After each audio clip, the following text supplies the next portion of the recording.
falava Cristo no Velho Testamento. Amém?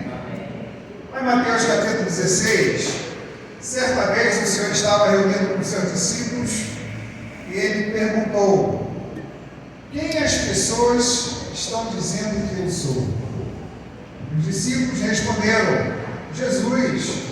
Tem gente aqui dizendo que o Senhor é o João Batista, tem gente dizendo que tu és Elias, Jeremias, ou algum dos profetas que voltou dentre os mortos.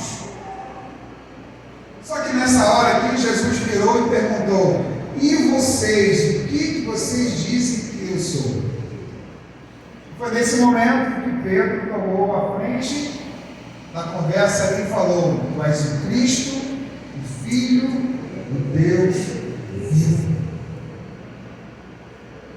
Jesus, finalizando aqui, ainda no 16, vai até o 18, ele diz assim: bem-aventurado és Simão Barjonas, porque não foi carne e sangue que o revelaram, mas meu Pai que está nos céus. Também eu te digo que tu és Pedro, e sobre esta pedra edificarei a minha igreja, e as portas do inferno não prevalecerão contra ela. Amém? A resposta dos discípulos aqui nessa história revelou o quê? Para nós, que as pessoas conheciam a Jesus de maneiras diferentes aqui, como mestre, como profeta, como filho do carpinteiro, como um homem bonzinho que ajudava as pessoas nas necessidades. Eu quero dizer para você que nesse tipo de conhecimento aqui não pode mudar a vida de ninguém. Só conhecer ele como mestre, como profeta, como filho de carpinteiro, não pode mudar a vida de ninguém, E a vida de Pedro aqui, ela foi mudada porque ele reconheceu Jesus de uma maneira diferente, não como Jesus histórico. Ela foi mudada porque ele reconheceu Jesus como Filho do Deus vivo. Isso é muito importante para a gente. Você foi salvo, porque você realmente entendeu isso, que ele é Cristo, Filho do Deus vivo. Você não foi salvo simplesmente porque você decidiu fazer parte de uma religião. Nós não somos salvos por conta disso. E nós precisamos colocar no nosso coração a respeito de quem nós somos em Cristo Jesus. Pergunta para o irmão que está do seu lado: quem você é em Cristo Jesus? Você tem convicção de quem você é em Cristo Jesus? Você tem convicção de que você conhece Ele de uma maneira correta, como Cristo, Filho do Deus vivo, ou de um Jesus histórico, que foi, toda a história dele propaga isso sobre as nossas vidas. Mas ele fez diferente aqui. Então você foi salvo assim como Pedro, que teve um dia que ele conheceu a Jesus como Cristo. E você recebeu realmente também Jesus como o único, suficiente Salvador da sua vida. João capítulo 1, versículo 12, diz assim: mas a todos quanto receberam, deu-lhes o poder de serem feitos filhos de Deus, a saber, os que creem no seu nome. João 17, versículo 3, também afirma. João 17, verso 3. E a vida eterna é esta: se te conheçam a ti, o único Deus verdadeiro, e a Jesus Cristo, a quem enviaste.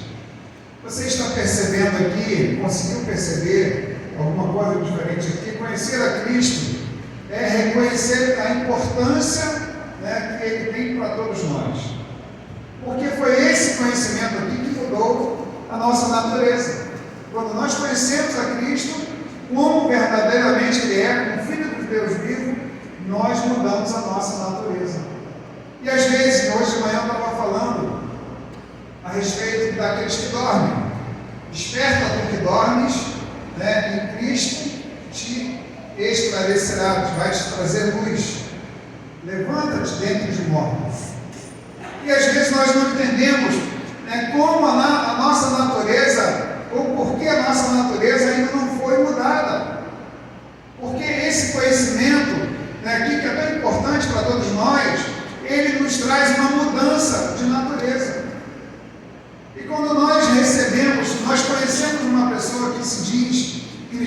cristã, é porque a natureza dela foi mudada. E às vezes não, às vezes nós não conhecemos a Cristo como Ele deve ser conhecido, como Filho do Deus vivo, e nós passamos a vida conhecendo Ele como algo histórico. E você vê nas pessoas que, na televisão, esses caras muito estudiosos, na reportagem, quando vai falar alguma coisa, eles contam uma história de Cristo, como se fosse algo que existiu e não existe mais. É algo histórico, foi uma história que foi contada e eles têm esse Cristo como algo histórico. Mas nós conhecemos Ele como Cristo, o Filho do Deus vivo. Hoje eu quero te convidar a conhecer mais de Cristo, só de uma maneira realmente bem diferente, através da ótica do Velho Testamento. A primeira menção a respeito de Jesus aqui no Velho Testamento está lá em Gênesis capítulo 3, versículo 15. Gênesis capítulo 3, verso 15.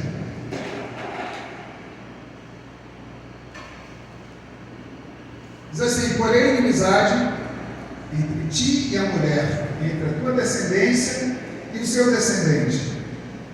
Este te ferirá a cabeça e tu lhe ferirás o calcanhar. Você, de repente, conhece essa história, já ouviu falar. Quem já ouviu falar nesse texto? Amém? Acho que a maioria, né? Então, a Bíblia diz aqui que Deus criou o homem, e colocou no jardim do Éden para quê? Para que ele cuidasse do seu jardim, continuasse aquele jardim. E o Senhor aqui, Ele deu uma direção específica, para eles aqui. Que ele poderia comer de todo o fruto da árvore do jardim, menos a do conhecimento do bem e do mal.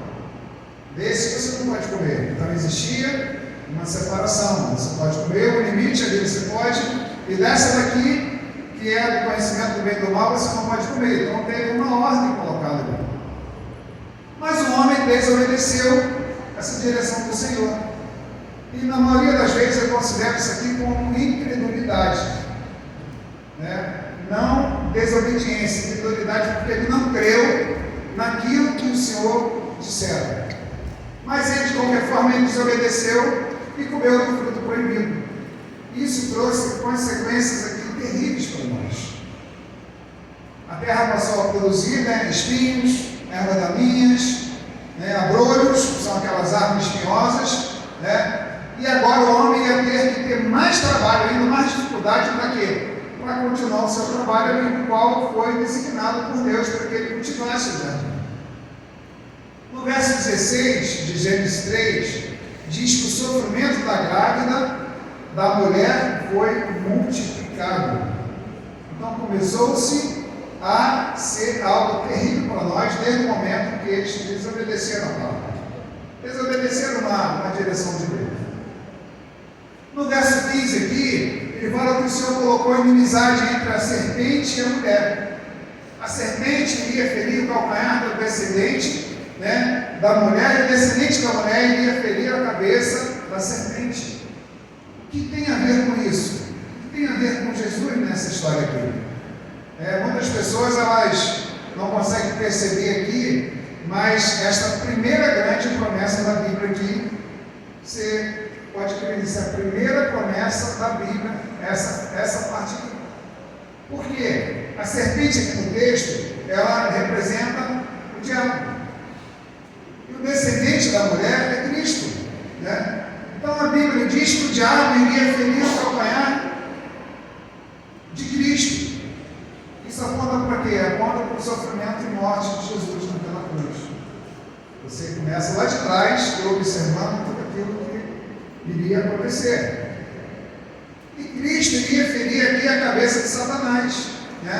E quando que isso acontece aqui? Quando ele venceu a morte e ressuscitou. Foi uma derrota para Satanás. Ele feriu a cabeça de Satanás quando ele ressuscita. Vence a morte e ressuscita dentre os mortos. Então houve já uma grande vitória. E o homem não foi criado realmente por Deus para cair. Mas desde o momento que esse homem caiu aqui, Deus não perdeu tempo e já anunciou a redenção e a vitória para quê? Por meio de Jesus Cristo, providenciou algo. Depois que o homem caiu, veio Jesus Cristo. Já existia a promessa de redenção através de Jesus Cristo. No versículo 21 de Gênesis, capítulo 3, está dizendo assim: fez o Senhor Deus vestimenta de peles para Adão e sua mulher e vestir. Vamos colocar? Gênesis capítulo 3, verso 21.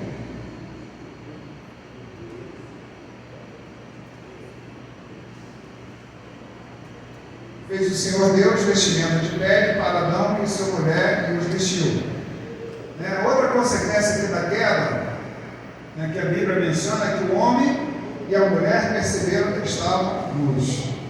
No momento em que houve o pecado, no início você conhece a história, que Deus ia lá falar com Adão e Eva, e eles se encontravam. No dia que ele pecou, eles se esconderam. Esconderam por quê? Eles perceberam que eles estavam nus. Então, até aqui eles tentaram esconder com folha, pegar as folhas, cobrir a sua nudez, mas não adiantou nada ali, não fez nada para que eles pudessem fazer ali. Mas aí Deus providencia a vestimenta de peles. E por que essa vestimenta aqui Deus teve que fazer? Aí ele começou um sacrifício. Para que houvesse a vestimenta de pele, Deus teve que sacrificar um animal. Um animal, a gente e derramar o sangue desse animal. Tem a ver com Cristo, você vai ver na história. Isso é tão interessante porque até então ninguém tinha morrido. Adão e Eva aqui nunca tinham presenciado a morte. Então Deus sacrificou um animal para que eles pudessem ser cobertos. Uma vestimenta de pele para eles ali. E a primeira morte que aconteceu na história da humanidade foi realmente a morte desse animal, que foi sacrificado para resolver o problema de Adão e Eva. Primeira morte, sacrifício de um animal para resolver o problema de Adão e Eva. Que animal é esse? O texto não menciona, mas tudo nos leva a crer que era um cordeiro. Cordeiro com pele, que tirava a pele para fazer uma vestimenta para ele ali, para Adão e Eva, para que eles não se sentissem nus. E por causa daquilo que está escrito lá em Apocalipse capítulo 13, versículo 8, a gente tira essa base de que seria um cordeiro aqui. Apocalipse 13, versículo 8. E adoraram a todos os que habitam sobre a terra, aqueles cujo nome não foram escritos no livro da vida do Cordeiro, que foi morto desde a fundação do mundo. Começou-se lá atrás. Muita gente pensa que Jesus morreu no ano 2000. A gente conta, há 2000 anos atrás, mas quando puseram ele numa cruz, lançaram numa cruz, pregaram ele numa cruz. De fato, a morte ela foi concretizada nesse tempo, 2000 anos atrás. Só que João ali, em Apocalipse, ele começa dizendo ali que quem é o Cordeiro de Deus que foi morto ali, desde a fundação do mundo. Então começou-se a se preparar um Cordeiro desde a fundação do mundo para que tivéssemos realmente a transformação ali. Então começa aqui na fundação do mundo, a morte, ela já estava sendo representada por um animal. A morte de Jesus já estava sendo representada por um animal desde a fundação do mundo. E a gente lê esse versículo, a gente não se entende. Foi preparado desde a fundação do mundo. O animal foi morto e teve o sangue derramado, para cobrir o quê? Cobrir a nudez do homem. Jesus morreu também e derramou o seu sangue para cobrir os nossos pecados. Olha a ligação que tem entre os dois. Lá em Gálatas, versículo 3, capítulo 3, versículo 26 e 27, o apóstolo Paulo aqui ele diz, Gálatas 3, 26 e 27. pois todos vós sois filhos de Deus mediante a fé em Cristo Jesus. Porque todos quanto fostes batizados em Cristo, de Cristo revestistes. Também Isaías capítulo 61, versículo 10. Regozijar-me-ei muito no Senhor, a minha alma se alegra no meu Deus, porque me cobriu de vestes de salvação. Olha o ponto lá de trás, onde Jesus já estava trabalhando, para a humanidade. E outra menção aqui poderosa, lá em Números capítulo 21, versículo 7 até o versículo 9.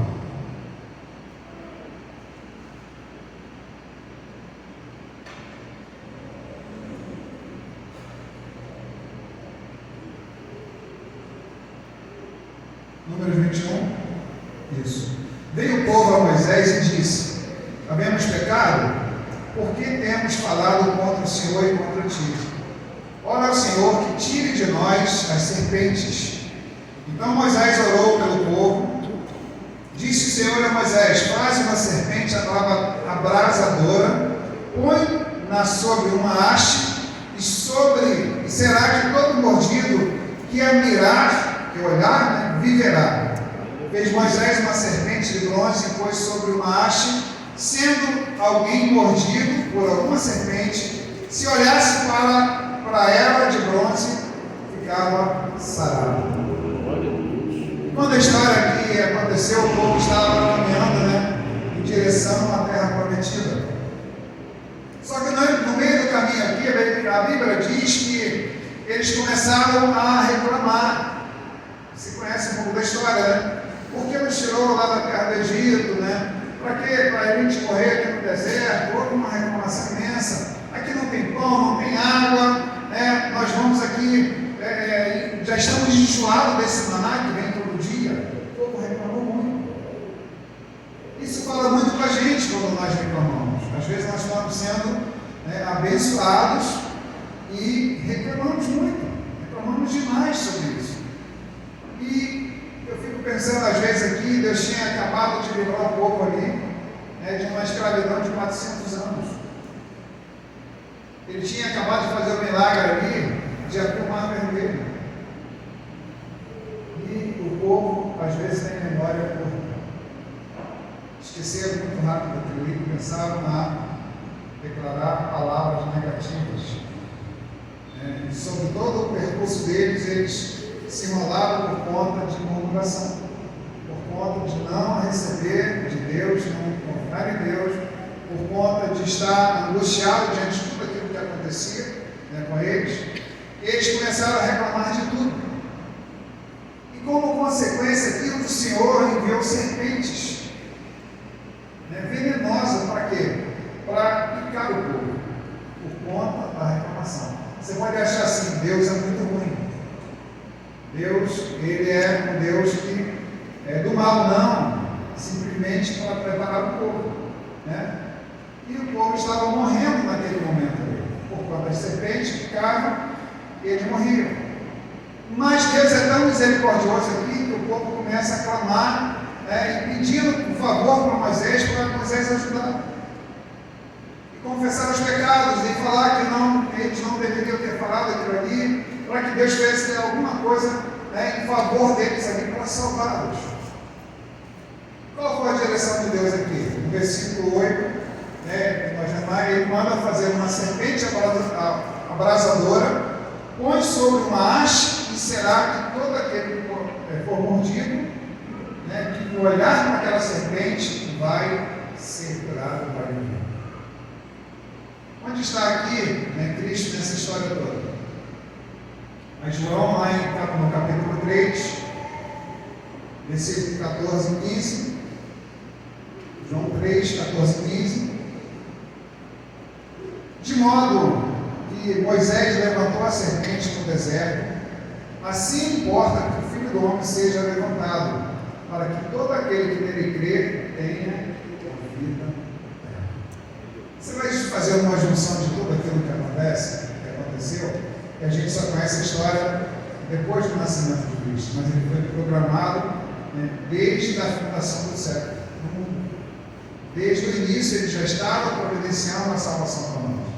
E tudo que Moisés fez naquele dia ali estava apontando realmente para aquilo que iria acontecer na cruz do Calvário, do sacrifício de Jesus ali e a redenção dele. A serpente de bronze aqui, ela representa Cristo. E essa haste da serpente aqui representa a cruz. E também Cristo lá foi pregado. A serpente foi colocada, bota uma haste de vendor de serpente. Da mesma forma representa Cristo na cruz ali. Então, quando o povo olhava para a serpente, pendurada naquela haste ali, né, eles eram salvos do veneno, eram curados daquele veneno para ficar lá da serpente. Quando nós olhamos para a cruz, né, também nós cremos, né, que cremos nessa obra, nós somos salvos de quê? Do veneno do pecado. A cruz de Cristo, ela nos cura do pecado. Foi através da cruz que nós fomos redimidos. Foi através da cruz que veio a salvação para nós. Olha a ligação ali. E o povo não precisava fazer nada, simplesmente olhar para aquela serpente. E da mesma forma, nós também. Você não precisa, né, fazer nada, né, porque o esforço já foi feito. Você não precisa fazer esforço. E esses dias eu estava conversando com uma pessoa que, a respeito de se preocupar, a pessoa se preocupa muito. E ela não consegue se desligar, porque ele deita na cama e começa a pensar no serviço que ele vai fazer amanhã, as coisas que precisa fazer, e ele ainda não se rendeu a Cristo, a meio, né, de sobrinho meu, né, mas ele falou que ele sabe, não consegue descansar, ele deita e ele começa a pensar naquilo que vai fazer, quando vai dormir já é tarde, aí quando acorda durante a noite já começa a lembrar daquilo e começa a quê? Fazendo esforço próprio, sendo que o descanso, né, que Deus promete para nós é muito, é só que você deitar, repousar a sua cabeça e dormir. Você é assim, você deita e encosta a cabeça no travesseiro e esquece de tudo? Ou você fica pensando naquilo que é amanhã? É para pensar, você precisa relaxar. Fala para o seu irmão assim, relaxa, confia em Deus.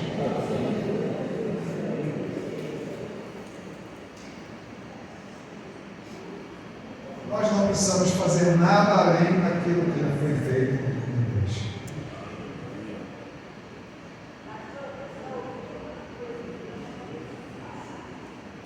Não. Tem que confiar em Deus, somente isso. E quero dizer para você que a ansiedade é excesso de futuro. Coisas que você de repente nem vai viver, nem vai experimentar, nem vai presenciar, mas você bota excesso de futuro que não resolve nada, vai passar o tempo e você só vai ficar se martirizando e sofrendo por conta do futuro. O futuro pertence a Deus. O presente a gente vive, o passado já foi. O presente, você tem que saber lidar com esse presente. O futuro deixa para Deus, que vai acontecer tudo no tempo certo. Tudo acontece no tempo certo. Não adianta você tentar passar por Deus, né, correr na frente para as coisas acontecerem que não acontecem. Então, relaxa, dorme. Está devendo alguém amanhã? Quem precisa pagar? Se você ficar pensando, não dormir, você vai arrumar dinheiro para pagar? Vai arrumar um jeito para pagar? Não. Você só vai perder seu sono, vai ficar acabado, vai ficar mal-humorado no outro dia e não consegue, né, resolver o teu problema. Então também, esse povo aqui, eles não precisavam fazer nada aqui, simplesmente olhar para a serpente. Da mesma forma que você olha para a cruz de Cristo e você é salvo. Ele já fez, ele foi lá na cruz, se entregou, foi, como você conhece a história, foi preso na cruz, crucificado, morreu, ressuscitou, para quê? Para que nós tivéssemos um descanso. Nós não condição de fazer nada. Aí você diz, pastor, mas não, não precisa fazer nada, só basta confiar. Somente confiar. Deita, posa sua cabeça no travesseiro, descansa no Senhor e no outro dia vem a solução dos problemas. Você crê nisso? É difícil? É ou não é? Não esquece, cara. Você fala consigo mesmo, ó. Fala como se você estivesse pensando com você, ó. Fica tranquilo aí que eu vou dormir. Você fica com seus problemas, que eu não tenho solução. E apaga, entendeu? E deixa a vida seguir. Outro exemplo aqui que nós temos lá em Números, capítulo 2, versículo 1 até o versículo 9, sobre Moisés e Arão. Disse o Senhor a Moisés e Arão: os filhos de Israel se acamparão junto ao seu estandarte, segundo as insígnias da casa do seu pai. Ao redor, de frente para a tenda da congregação, se acamparão. Os que acamparem ao lado oriental, para a nascente, serão os de estandarte do arraial de Judá, segundo as suas turmas. E Naasson, filho de Aminadab, será príncipe dos filhos de Judá. E o seu exército, segundo o censo, foram 74.600. Junto a ele se acampará a tribo de Isacar. Natanael, filho de Zoar, será príncipe dos filhos de Isacar.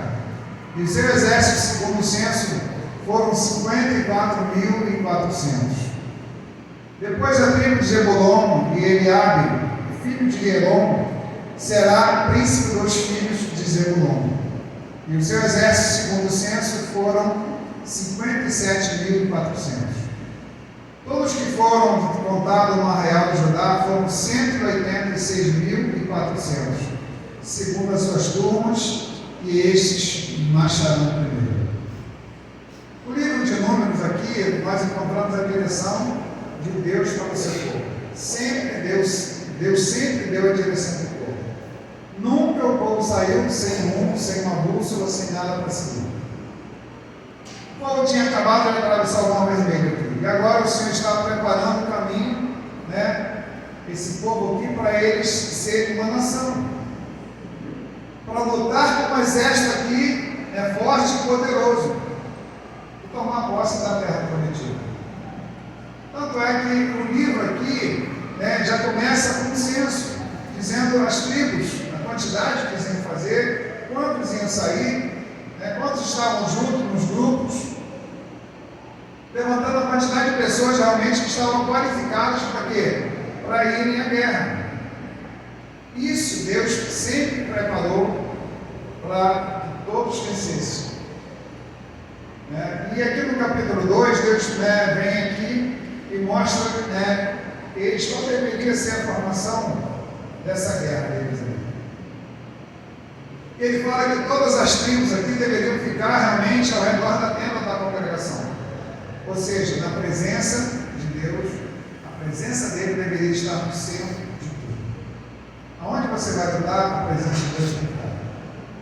Os seus problemas para resolver, você tem que colocar a Deus como centro de tudo. A sua dificuldade que você tem para dormir, de repente, preocupação, coloca Deus no centro.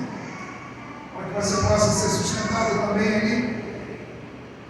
E as 12 tribos aqui deveriam ser divididas em quatro direções aqui. 3 na tribo do lado do norte, 3 no sul, 3 no leste, 3 no oeste.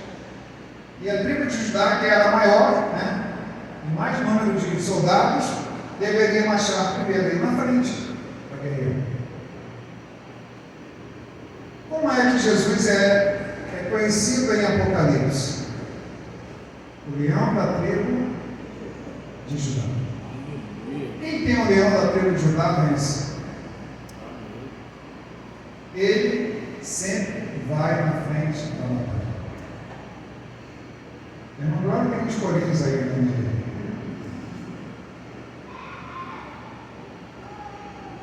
sei que às vezes nós, quase todos, enfrentamos batalhas.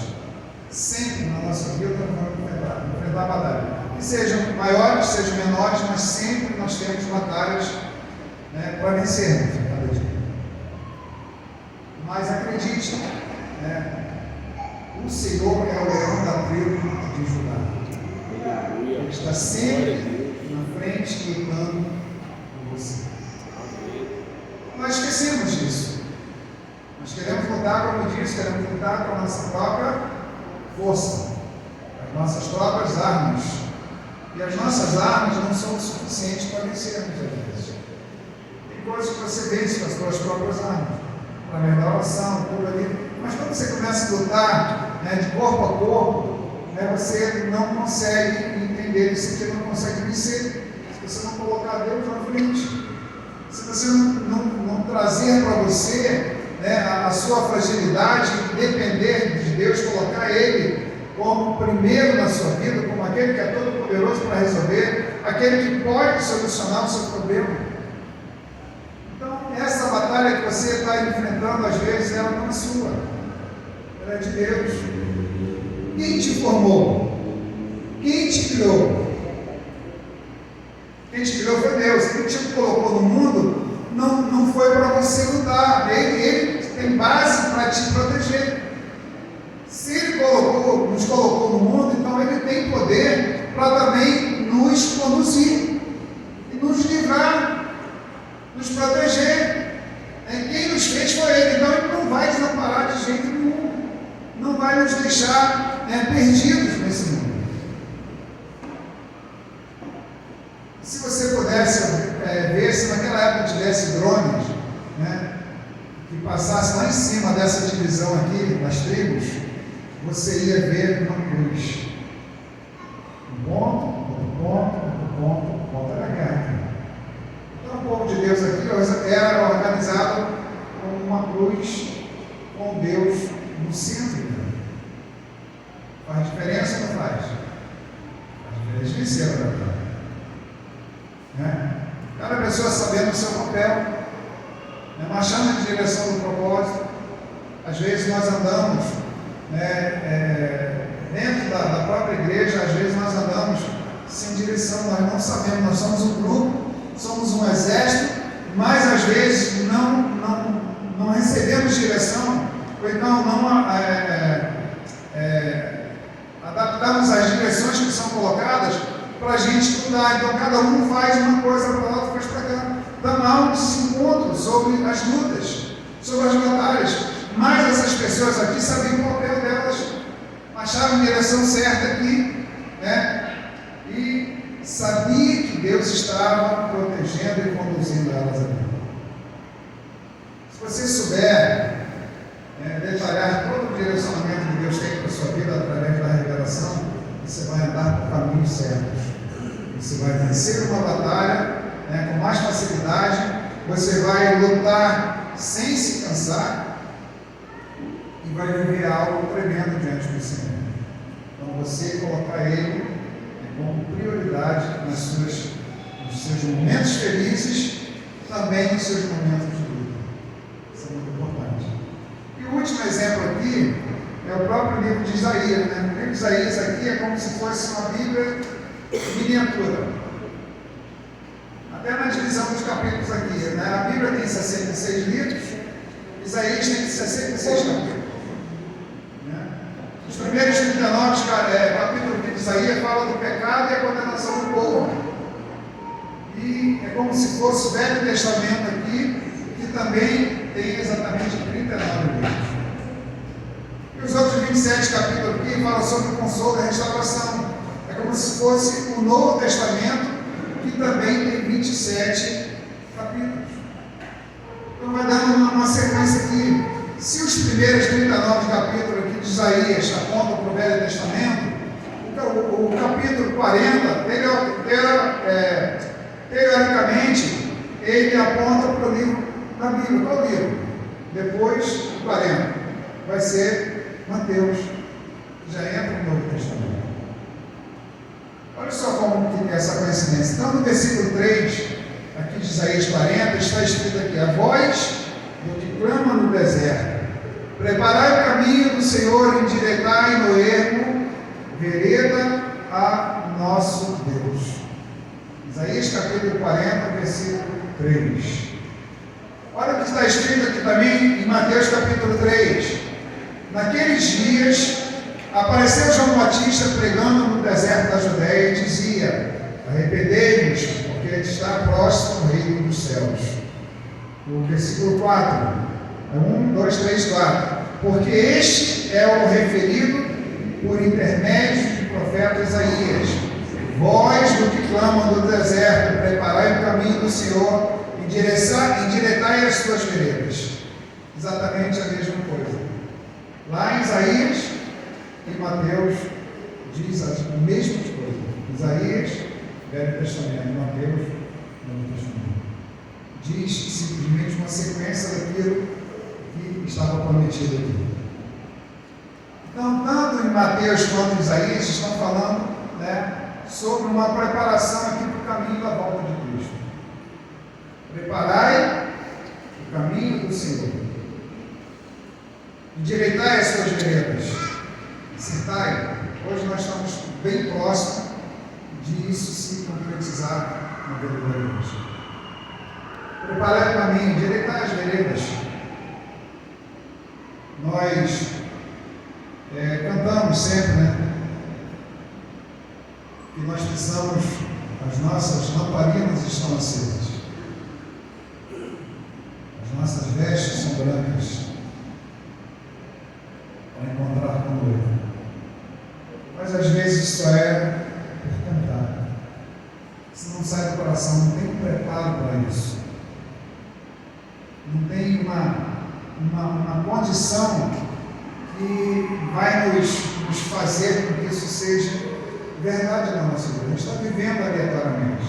A vida segue.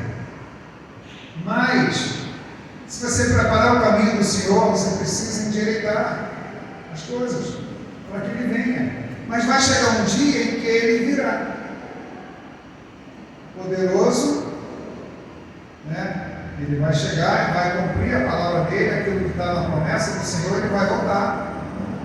E nós precisamos estar com as nossas lamparinas acesas, com as nossas vestes brancas, a ponto de receber o noivo. Então há uma concordância em tudo isso aqui, preparação para o caminho da volta de Cristo. Por que nós precisamos falar isso? Porque Cristo é o centro da Bíblia.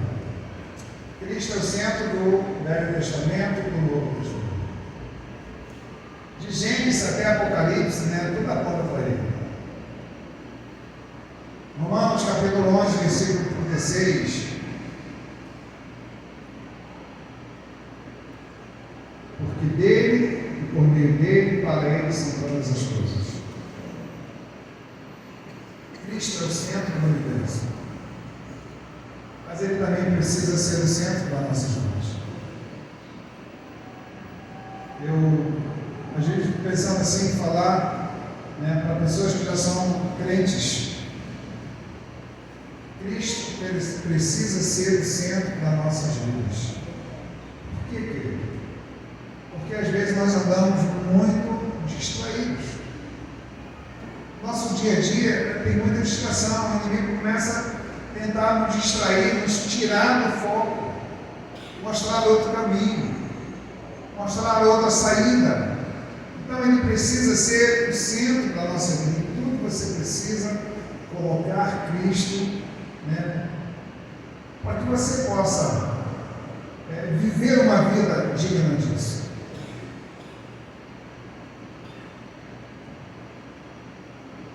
E da mesma forma que nós começamos a ver o Senhor Jesus em cada detalhe do Novo Testamento aqui, Ele se manifesta também na nossa vida, em cada detalhe que nós precisamos ver.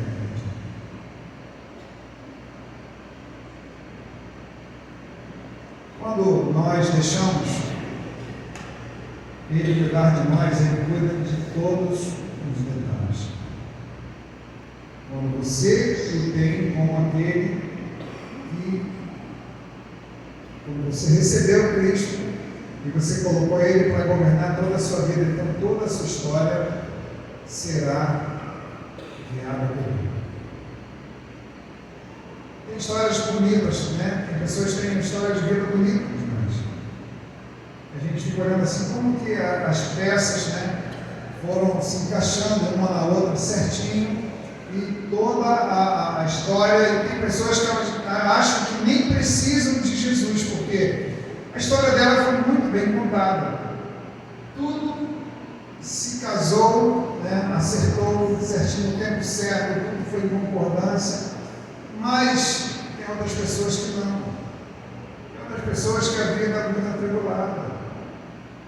Tem outras pessoas que a vida não foi exatamente como essa, o caminho muito certinho, não, foi meio tortuoso, meio difícil de se completar. Então fica uma história em que nós precisamos realmente colocar, né, Deus em todos os detalhes das nossas vidas.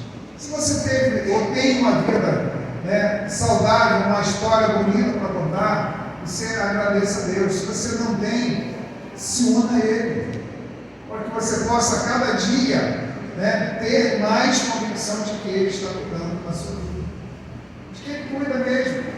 Sente cuidado pelo Senhor? Você sente? Eu me sinto cuidado demais. Me sinto muito amado pelo Senhor. Tudo aquilo que Ele me fez, tudo aquilo que Ele, né, na minha vida inteira, no meu casamento, na minha saúde, tantas coisas que eu passei, eu me sinto privilegiado, porque Ele cuida de mim. Então eu tenho sempre essa noção de pedir a Ele que me dirija, pedir a Ele que venha me conduza. Você faz essa oração pedindo o direcionamento de Deus, que é tão importante em nossas vidas. Nós precisamos pedir para que Ele nos conduza. Às vezes, um passo que você dá errado muda toda a sua história. É igual um jogo de dama, né? Se você jogar uma pedra errada, você perde o jogo. E às vezes a solução, a direção está muito próxima de nós, só basta você, né, trazer para perto de você a presença dele. E confiar nele, deixar com que ele, né, conduza toda a sua história, isso é importante demais. E que a cada dia você possa conhecer, mais e mais a Deus. Porque é isso que tem o poder de transformar a vida. Quando você conhece Ele, Jesus Cristo, como o único Filho de Deus. Eu ouvi falar de Jesus, eu conheço a história de Jesus, é muito diferente. Quando você tem intimidade, você conhece Ele de perto.